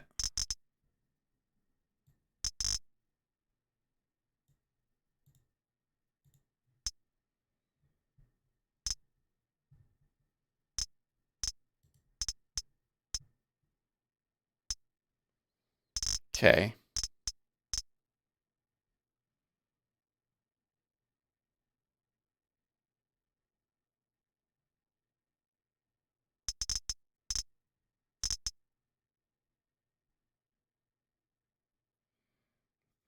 There's a big offer here at 25. What's with that? Okay. I'm seeing larger orders stepping in here now, though. By the way, what was the factory orders number? Negative spot 1 versus negative spot 5. So it was actually better than expected.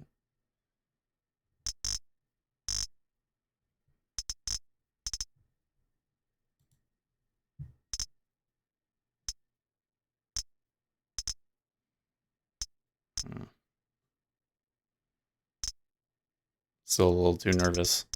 Yeah, I thought that might happen. Do we still want to buy it?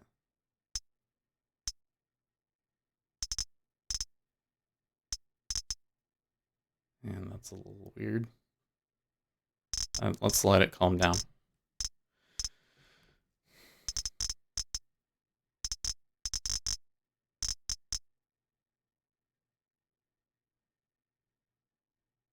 Woulda, coulda, shoulda.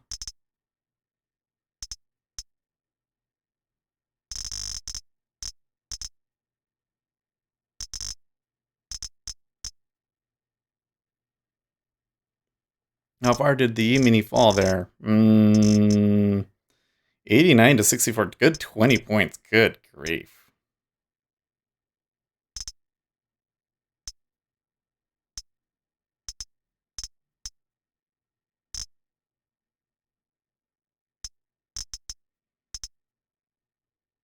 So can you see down here the trade I missed? When they came back to 24, big orders started showing up. But I don't know. I was a little too hesitant, and then they blow through the big order, and then it was too late. Didn't have the nerve. Well, there's some level break activity going on there at 27.5.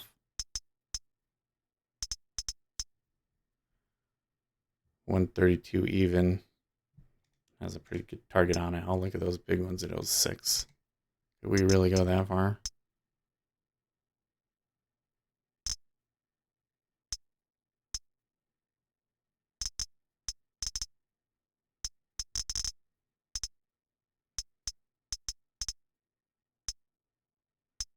So many clicks.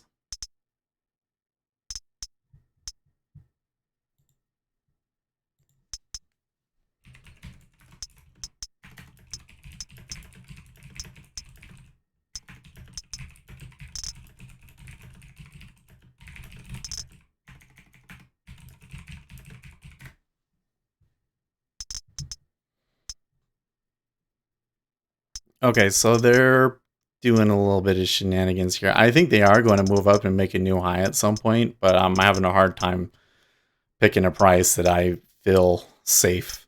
It's been 5 minutes. So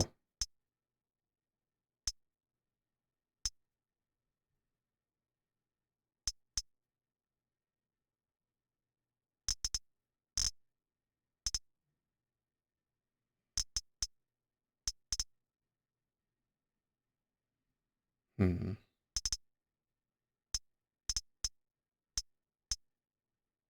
That's the level break activity again at 29. I could potentially buy that.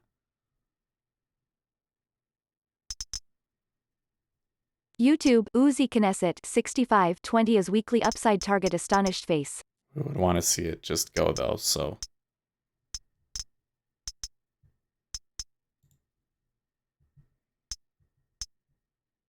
YouTube, Look at Uzi the E-mini. Knesset for ZB. Look at the E-mini. 65.20. Ugh.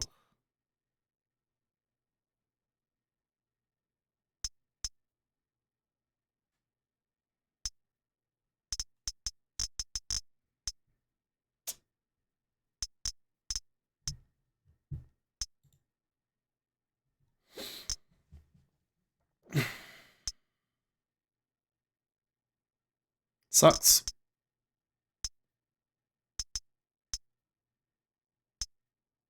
You can see my data is a little bit delayed.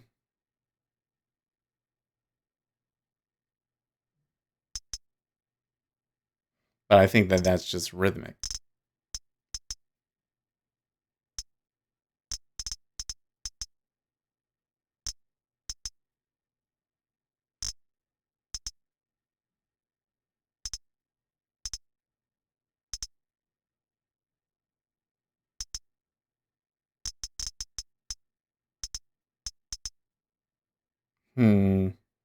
So he's pushing it again. Now it does it. Yeah, I'm really mad about that trade. I mean, I had it right, but that was just one of those situations where they don't cooperate.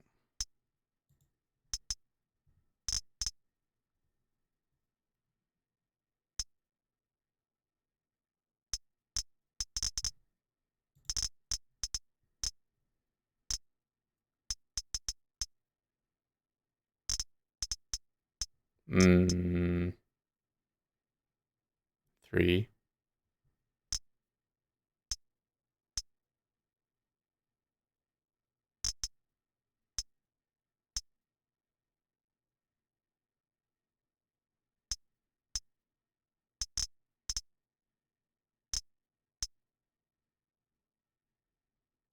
Wow. Well, that's not good.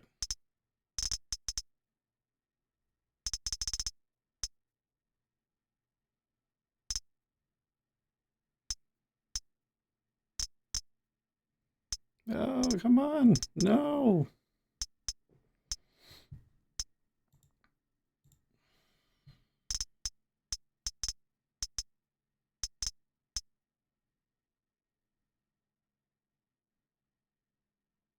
Well, I can try it one more time. But let's make sure we get a good spot.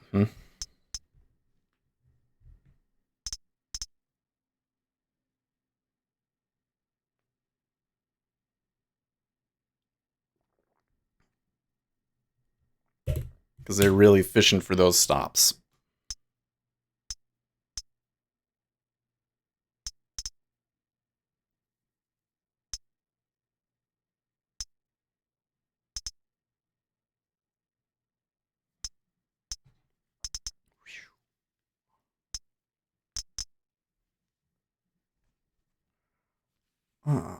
Goldman buybacks are pretty muted. Bank of America buybacks just hit an all-time high. Okay.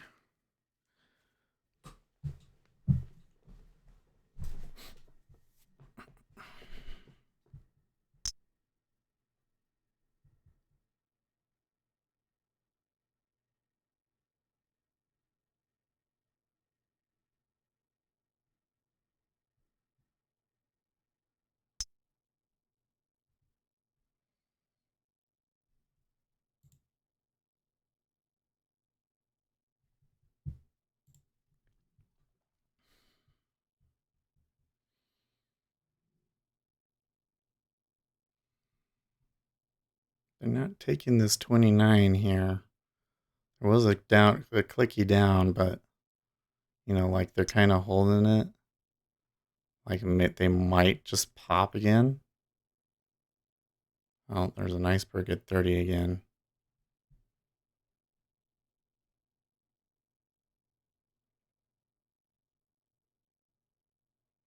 Maybe they needed to go a little bit lower first.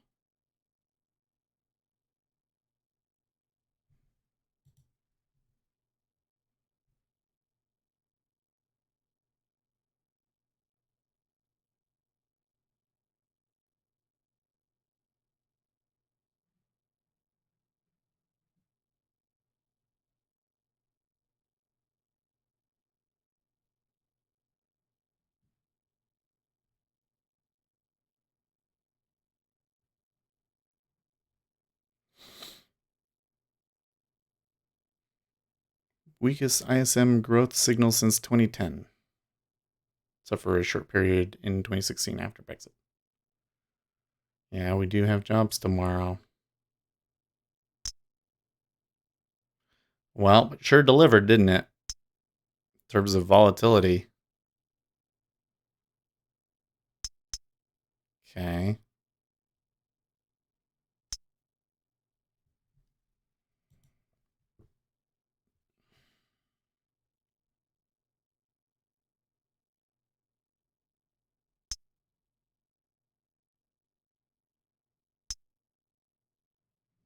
So there's an 8-tick pullback. They're back to 27. That was where that was the original kind of push. I'm noticing that big orders have disappeared again.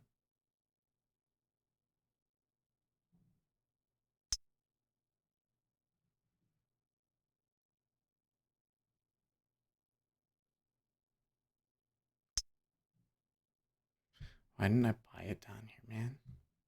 I'm really kicking myself right now because I missed a really good trade and then I made two not so good trades.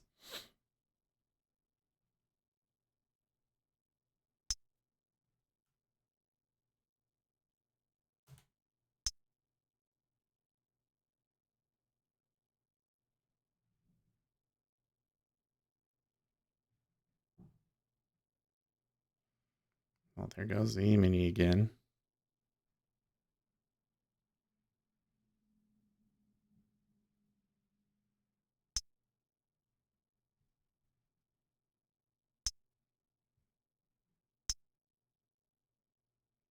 They're pushing it now.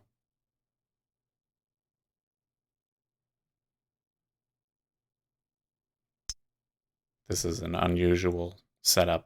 I might be able to buy it at 28.5.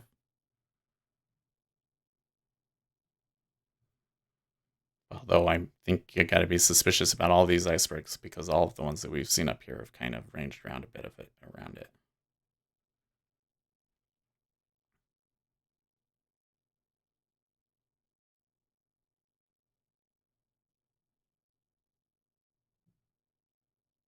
Two ticks down.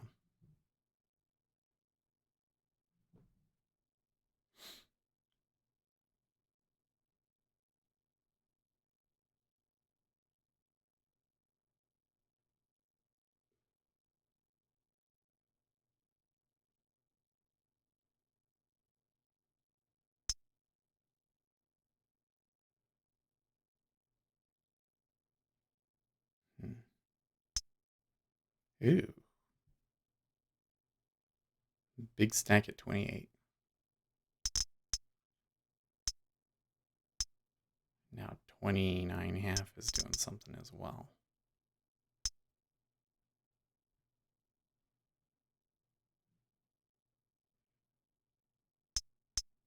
That might be, yeah. I can't play that one because I've never seen that before, but that was a little. Yeah, that's maybe next time I see that, I might try that one.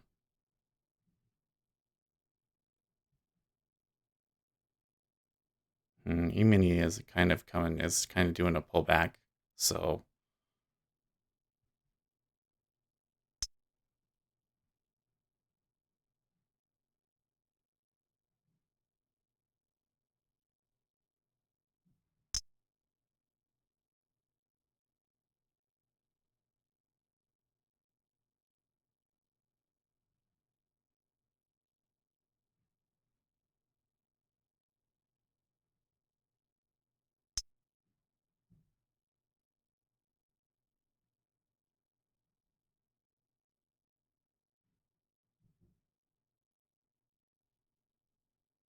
YouTube, Luis Alarid, I'm kicking myself for not heading our call on the news hurt on the S. Oh, were you long going into the news? Lewis, please don't tell me that. Well, I mean, you do tell me that, but I feel bad for you. hmm.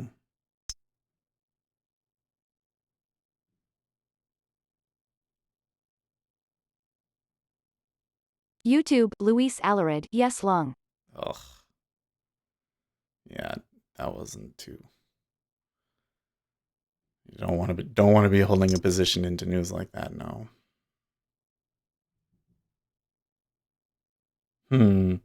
So that's curious. They're pushing here again at 27.5. I believe it is a buy. But then there's an iceberg at 28. So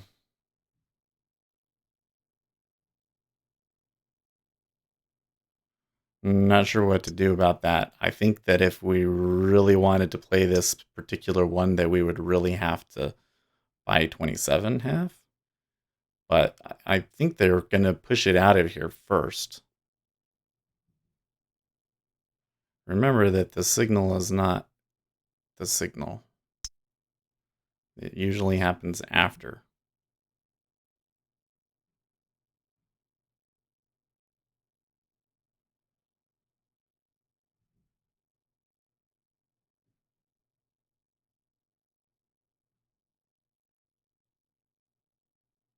Plus, ES is still on a pretty wide pullback.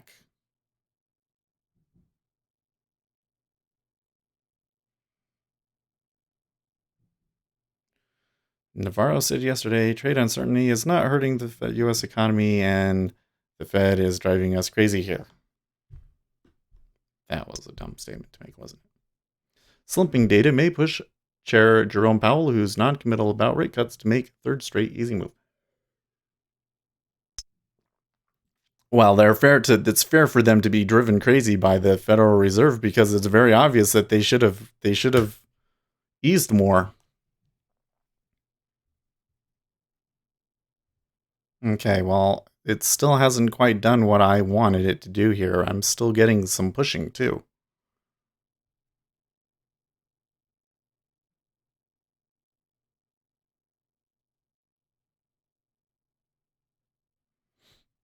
Twitch, Nityusman, hey man. Hey, thank you for tuning in. Twitch, Nityusman, what's your main criteria to invest in a crypto? Yeah, so at the moment, I wouldn't invest in any cryptocurrency because there's money coming out of that market, and it appears that the bull run that we've had was largely due to tether printing and not actual new investors coming in. So I'd be very careful about that. But I would gravitate towards cryptocurrencies that actually get used. Okay, now it's doing it.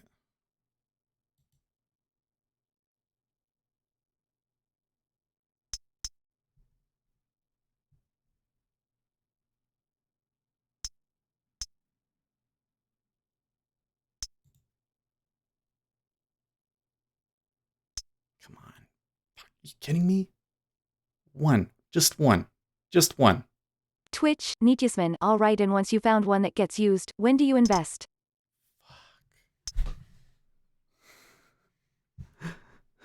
So if you...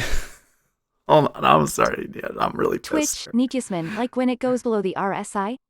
No. So I wouldn't use any kind of technical analysis indicator. I like to use fundamental analysis and order flow. And I'm going to be looking for like a real crescendo selling kind of event to know that we have a really good position. Are you fucking kidding me?